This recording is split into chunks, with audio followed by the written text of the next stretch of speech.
Alright, well, I got a few things to talk about. Gotta get comfortable first. Alright, recent update news. I saw Glass, good movie, I recommend you guys check it out. I've been reading well, it's, might as well be called the Spideypool comics. Sorry, been drinking Mountain Dew. Because it's really heavily on there. Okay, it's heavily on there. Like, literally, the first book I read had,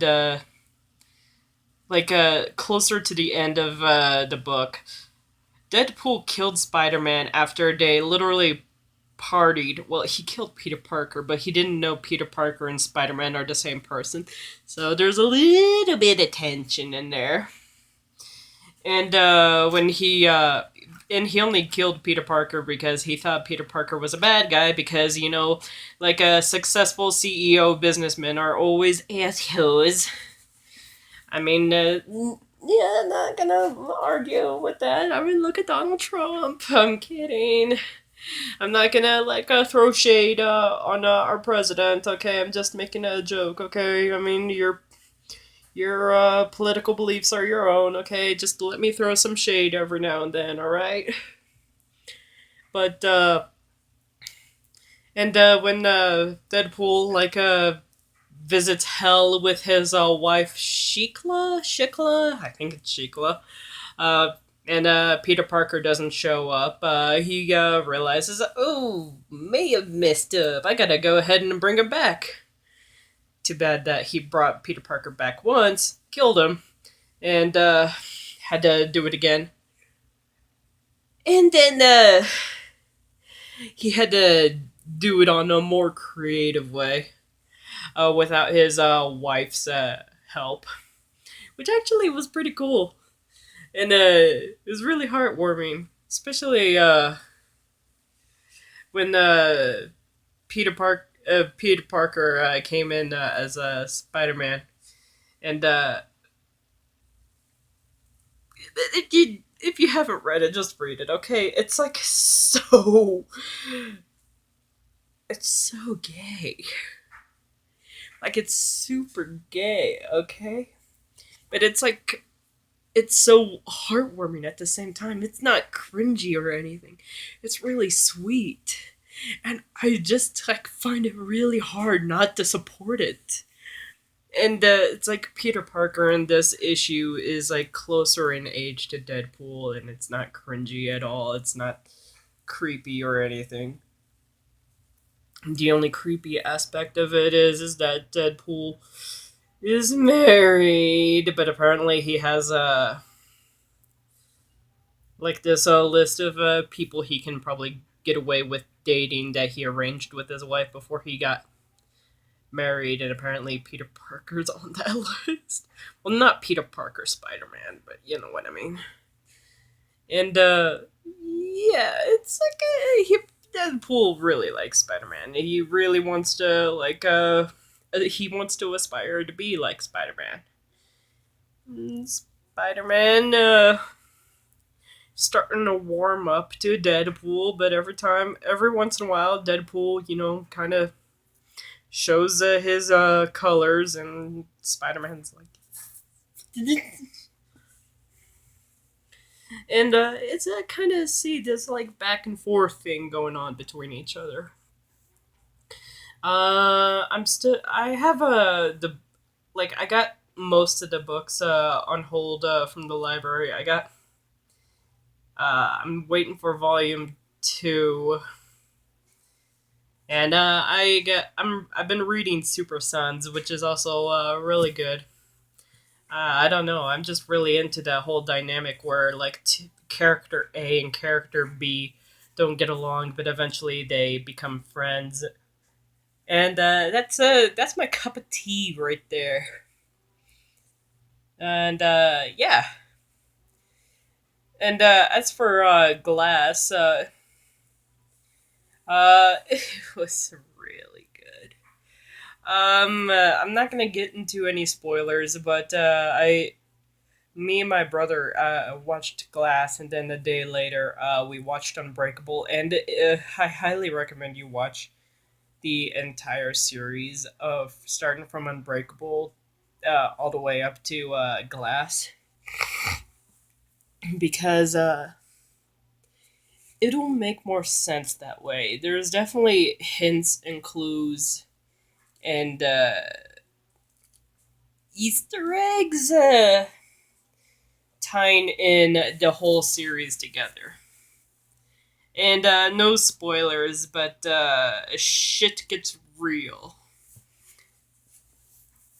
And uh, the ending was pretty tragic. I'm pretty sure you guys heard that the ending was pretty upsetting, but I like the ending. Okay, I mean I had mixed feelings about the ending, but I thought it worked for the series, and it felt like like maybe there might be a sequel, there might not be, but if there's not gonna be a sequel, then that's just something that I'm perfectly fine with, and it does take a lot of time at you know the psychiatric clinic, because basically it starts off you know before the psychiatric clinic, where we're kind of seeing Bruce Willis's character and James McAvoy's character, and they just kind of cross paths, and then they get uh, arrested and then thrown into the psychiatric ward. And basically, the whole premise is that they're supposed to admit to being insane, otherwise, they're gonna go to jail. And that was pretty much the leading point of the film. But of course, there's a few plot twists in the movie, and I'm not gonna get into them. And of course, if you're well aware of Glass's, M.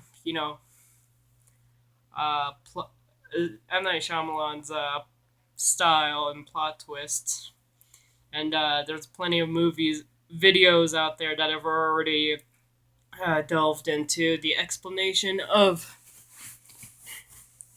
uh, the ending. Like, oh, let's explain the ending, because I'm pretty sure so many people are confused. I got it. I understood it. But yeah. And recently I saw the Steven Universe episode. I thought it was pretty good. I got to see a lot of fusions. I got to see. I loved Rainbow Quartz 2.0 and Obsidian. I will say that. Sunstone, less so. Sunstone was a little too PSA. You know what I'm saying? But I guess that's what the show's about. um, but yeah, I like the Rainbow Quartz 2.0, especially since we finally got a voice to the character and a bit of a personality. And we get to see Obsidian, because this whole time, like, it's been kind of building up. People have been dying to see what Obsidian would well, all the characters would look like fused together. And then it was like some sort of like a big temple fusion. And it was supposed to be like they had this fantasy concept of like some pretty ethereal looking gem, and it turned out to be this lava queen. I I actually almost cried a couple of times at the beginning of the episode, mainly because I empathized with the character, like the diamonds especially. Uh, their issues did hit hard at home for me.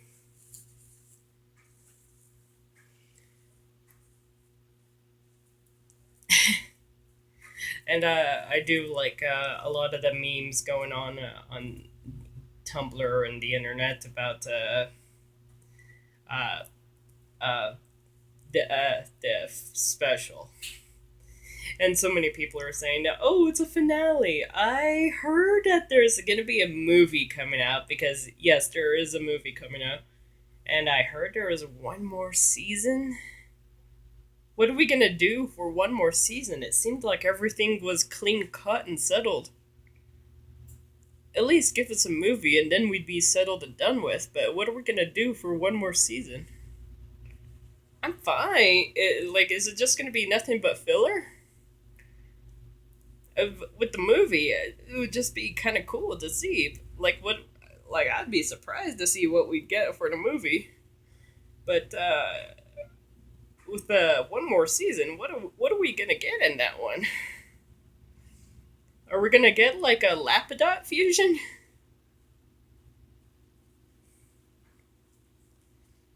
But yeah. And if no one's a fan of Steven Universe, probably because it's a little too uh, LGBT community ish, or whatever reason have you, that's fine. I mean, I like it because it's wholesome, you know. And I do think that LGBT representation is pretty spot on, in my opinion. And even my brother thinks so too. And I grew up watching too many shows that just throw in LGBT representation, you know, and just think that's enough. Yes, I'm going to be one of those people that's going to say Korosami does not count. Okay? Korosami does not count as LGBT representation because it can easily be interpreted as friendship, alright? Sorry. Gotta say it right here. And as for Princess Bubblegum and Marceline, let me go ahead and say that also here. That one, I haven't seen the show, but I have seen compilation moments. That seems pretty spot on of LGBT representation. I'm just saying it. But Korosami, it just looked like two people being friends. I mean, I do the same thing with my friends. Like, I'm very close with my friends.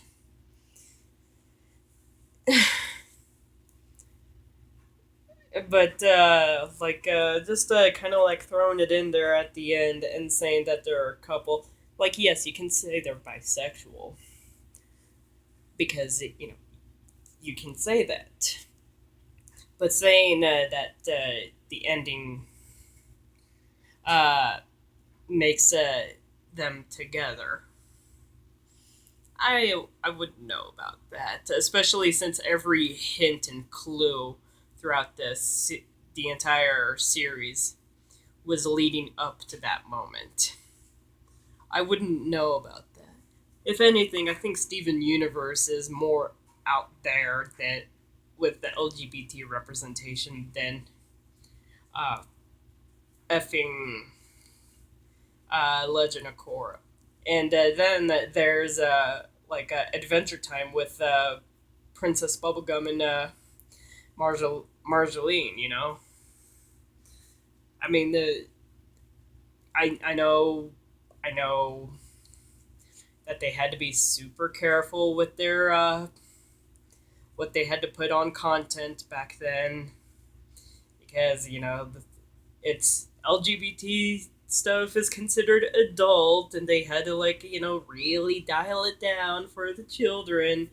But see, even if you're a child and you're like 12 years old and you're watching this, you're gonna see this as two people acting like friends instead of a couple until you had to go and read about it on some sort of wiki, okay? And then you're like, what? But meanwhile, with Steven Universe, you're gonna get something different. You're gonna be like, oh yeah, those two characters are in love with each other.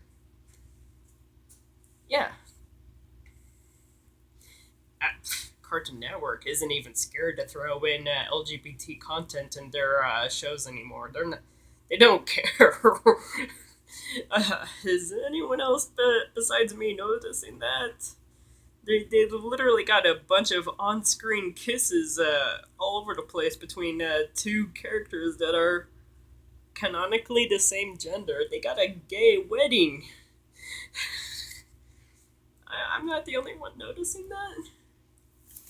And it's like, oh, over here on Nickelodeon, it's like, we got two characters that are dating, guys. Yeah, but no, seriously. Yeah. And there's just.